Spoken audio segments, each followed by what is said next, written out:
What up, Net fans? NetsBoy here bringing you the latest in your Brooklyn Nets news. Here we are, November 10th. The Nets are 6 games into the regular season. And let's just dive right in and look at the last 3 games since the last NetsBoy episode. The Nets started off with a very disappointing loss to the Minnesota Timberwolves. They lost 91-98. The story of that game was quite simple. The Nets just kept on turning the ball over. I don't remember the exact number of turnovers they had, but they had a lot. I don't have all the stats in front of me, but I just remember there were a lot of turnovers, and that's really why they lost. The fact that they were actually in the game most of the play was, to me, one of the better signs, because they were playing like crap that game. Like Brook Lopez was struggling, and so on and so forth. It just wasn't that good. But when it was all said and done, you just kind of shrug off and you're like, one of those games that the Nets lost that they should have won. Well, actually, I wouldn't say they should have won that game because they turned the ball over so much, but the Nets are certainly better than the Timberwolves. So that's one of those games where you lost to a team that you're like, oh man, kind of like with the loss to the Celtics. They definitely weren't better than the Celtics that game. I mean, they are better than the Celtics when you look at the team, but they didn't play even close to better than the Celtics, so they should have lost that game. And the same thing with the Timberwolves. They didn't really play better than them. They turned the ball over constantly, and they didn't execute down the stretch. I mean, that there you go. But that was, to me, still a bit of a letdown to lose that game. Not much more to be said about that. But then they end up going up against the Knicks. Now, I said the Knicks game was a dangerous game because I personally think the Knicks are a much better team than people have been giving them credit for. They certainly didn't look like it on that game. Now, look, the triangle offense is obviously going to be considered the culprit when it comes to why the Knicks are struggling. I don't even think they're, what are they, 2-3? Or struggling. Or 2-4, I'm not sure exactly what their record is. They have to learn the triangle offense. That offense was so stagnant and so stale. It was gross looking. It reminded me a lot of the Nets offense last season, in which it was just like, oh, we'll just take turns giving the ball to one player to go one-on-one. That's what it looked like. It was mostly, though, Carmelo Anthony one-on-one. And then, like, J.R. Smith one-on-one. Iman Shumpert decides he'll try the one-on-one. Like, that's what I saw constantly. And that's not the triangle offense. And, I don't know. They keep... Carmelo Anthony had a really poor game. I think he was like 5 of 19 shooting or something like that. And the fact of the matter is the Knicks don't have enough offensive firepower for Carmelo to only have 19 points and shoot that poorly from the field. But on the other end, the Nets dominated. I mean, they got 20 from Lopez, I think 22 from Darren Williams, 18 from Joe Johnson. Look, if those 3 guys are going to combine for 60 points, you're in trouble if you're another team. I honestly don't think the Nets can lose a game when they're getting at least 60 points from all 3 of those guys. I shouldn't go on and say that, because that to me is pushing it a little bit, because there could be, if the rest of the team kind of stinks, then they could still lose. But I'm saying, when Joe Johnson, Brook Lopez, and Darren Williams all are playing good games, very few teams, if any, can actually beat the Nets. That's the truth. Then you throw in the fact that Mirza Teletovic had 18 points in that game as well. Then, hold on a second, now you're really in trouble.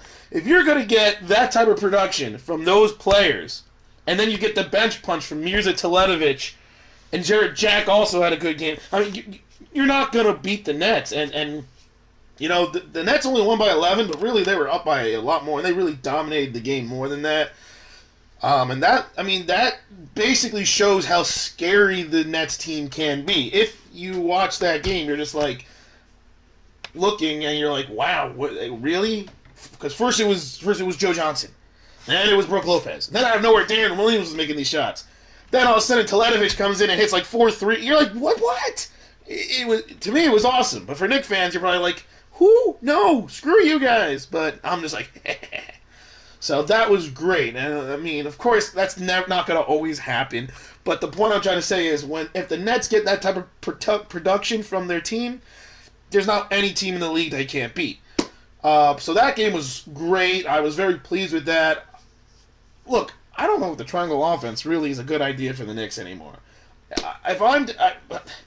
I know we're 6-ish games into the season, 6-7 games into the season, but I understand they need to learn the offense. But I've always had this philosophy that you shouldn't force a player to play your type of basketball. You should play the player's type of basketball. Now, what do I mean by that? Coaches have systems. They have philosophies. But I think the best coaches are the ones who adapt to their roster. Let's be honest. Is Carmelo a post-up shooter? The key to the triangle offense is a guy who can post up. Post up and get the ball in the post and play off the post. What Knick player plays off the post? Does Carmelo really play off the post that much? I mean, he can post up. I've seen him post up. He certainly can do it. But that's not his main game. His main game is more of like a triple threat type position. Isolation, step back jump shots. So why would you create an offense that's supposed to go around a guy who's posting up when you don't have a guy who can post up? Who do you get? I mean, think about it this way. Look at the triangle offenses that were run really successfully. Phil Jackson's in triangle offense. He had Shaq throwing the triangle offense in the post. Before that, he had Jordan. Do you know how much Jordan posted up? A lot of people don't actually realize this, but Jordan was probably one of the best post-up shooters in the game. Yeah, he was a guard, but he was one of the best when it came to getting the ball in the post and hitting the fadeaway jump shot or making the right play out of the post. You need a player who can play in the post. Newsflash, no one on the Knicks can play in the post. So don't do the triangle offense. Derek Fisher, you should tell Phil Jackson, guess what? Listen, I'm the coach. I understand you're the president of operations, and your triangle offense, it works. It's true. The triangle offense is one of the better offenses when it's executed properly, but not if you don't have the right players. I mean, you have to put together a system that fits your players. All right? The Knicks should be a very fast-tempo, run-and-gun style offense. Okay? They have great athletic players in J.R. Smith and Amon Shumpert and Rice Jr. and Carmelo. Run the floor, push the tempo. Everyone's saying, "Oh, Calderon ain't gonna help you that much." If I were in the Knicks, I would try to be almost like the Phoenix Suns were years ago when they had Amari Stoudemire and Steve Nash. They ran, and that's what you gotta do. You gotta play fast pace, keep the pace going, because that's the type of team that will play really well. Yeah, the isolation Carmelo Anthony-ness, that works occasionally for the half-court set. Maybe a little wraparound backdoor screens. Maybe people come off a screen or something, but just don't triangle. Trying to help you out, Knicks. The triangle offense is not a good offense for those type of players. It's not. It won't be unless you get a low post player or a guy who can play with his back to the basket. It's not. So anyway, that's my little rant on that, but overall the Nets won that game. And then the Nets played the Orlando Magic. Now, I was really scared about this game because I was afraid it was going to be a letdown. It wasn't a letdown, but it was close. The Magic played very well, and Vucevic, or whatever his name is, just completely outplayed Lopez. I mean, I don't get Lopez sometimes. You know, he had 20 and 9 against the Knicks, but then he went 12 and 5 against the Magic. But he also didn't play in the fourth quarter, and mad respect and kudos to Lionel Hollins for pulling Lopez in that game. Lopez wasn't stopping anybody. He was almost like a plastic bag playing defense. It was weird. Everybody was just completely ignoring him and going through him. And Lionel Hollins pulled him, which is good, put in Garnett as the center, and it worked really well. But the story of this game was Bogdanovic, his coming out party. He finally looked like the hype that everyone was saying he was going to be. He looked very good. He made some good threes, and that wasn't the only thing he did.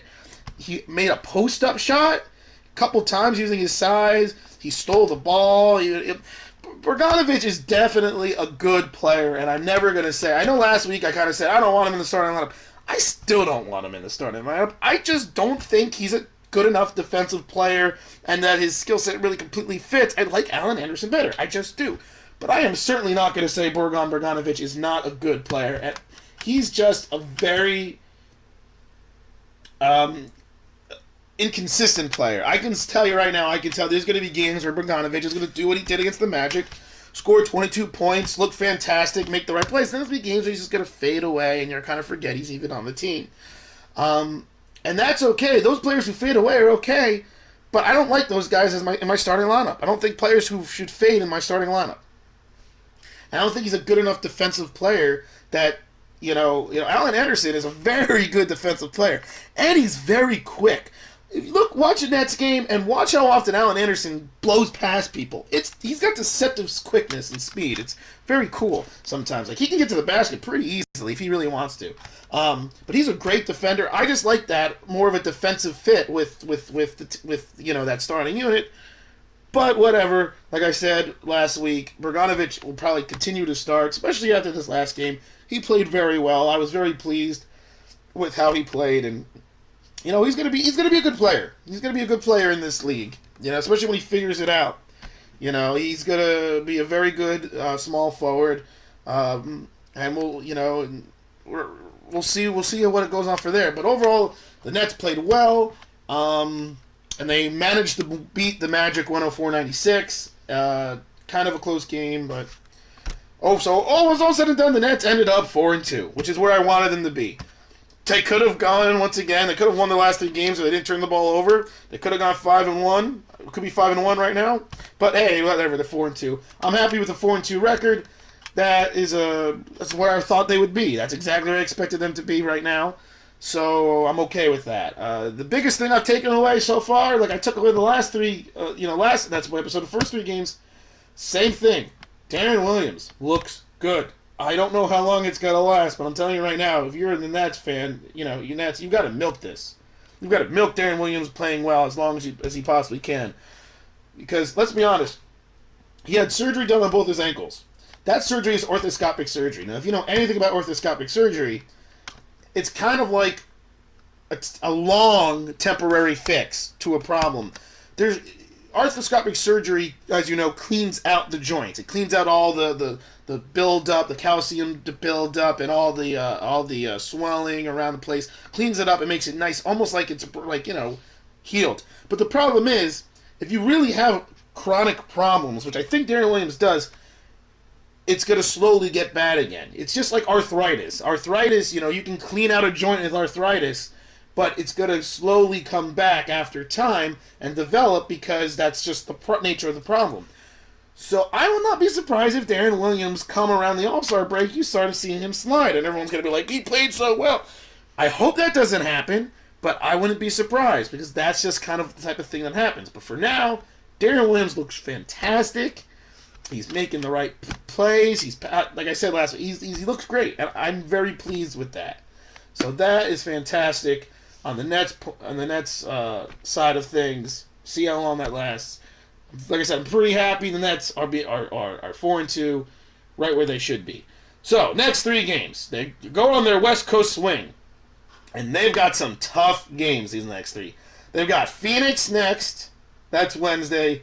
Then they have that followed up by Golden State. Now that's a back-to-back. That's going to cause a problem because the Nets really struggled last year in back-to-backs. I think they might struggle again. So then they got Golden State, the currently only team undefeated Golden State Warriors. That's cool, I guess. And then they got to play the Portland Trail Blazers on Saturday. So I'm looking at those. And you know what? I'm going to even hold off. Should I hold off my next NetsBoy? No, I will not hold off my next NetsBoy.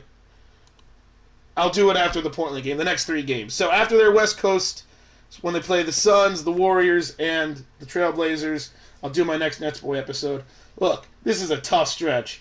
All the games are on the road against tough West Coast teams. I think they could beat Phoenix. I don't know if they're going to be able to beat Golden State on the road on a back-to-back. I don't know. I don't think so. I'm going to say that's a loss. And Portland, I think it could be a loss. Now, that could also be a win, but I don't know. That's going to be interesting to see. That's going to be a very interesting game. So I guess the Nets are going to go 1-3. I mean, excuse me, 1-2 the next 1-2 the next 3 games. So they're gonna. I'm expecting a 5-4 record at the end of this West Coast run. I hope that's not the case. Obviously, I hope better, but I'm gonna expect them to go 1-2 the next 3 games. We'll see how it goes though. But that's a really tough part of the schedule. It doesn't get easier beyond there. They got the Heat after that, who've looked fantastic. I mean, that certainly doesn't look good for them. I mean, this is, then they got Milwaukee. They still, but let's not get too ahead of ourselves. But overall, Nets looked good. They're 4-2. I'm pleased. So we'll see how it goes. So until next week, this is NetsBoy saying the Knicks should definitely abandon the triangle offense and signing off.